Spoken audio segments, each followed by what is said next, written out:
ভারতের সাথে অস্ট্রেলিয়ার তৃতীয় ম্যাচ আসলে অবশেষে ড্র হয়ে গেল। অস্ট্রেলিয়ার জন্য ব্যাড লাক, বৃষ্টির কারণে আসলে ড্র হয়েছে। ট্রিভিয়াস হেডকে ড্র হওয়ার সত্ত্বেও Travis Head man of the match পেয়েছেন। অবশ্যই ম্যান অফ দ্য ম্যাচ পাওয়ারই কথা, কারণ সে সেঞ্চুরি করলো, 150+ স্কোর করছে।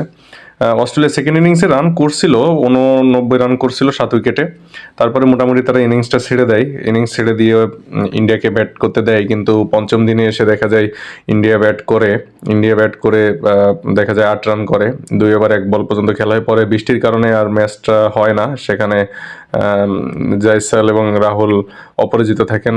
পরে অবশেষে আসলে আম্পায়াররা ডিসিশন নেন যে আসলে ম্যাচটা পরিত্যক্ত এবং ম্যাচটা ড্র হলে চ্যাম্পিয়ন ট্রফির পয়েন্টটা ভাগাভাগি করে নেওয়া হয় এবং এরই মধ্য দিয়ে এই ম্যাচটা শেষ হয়।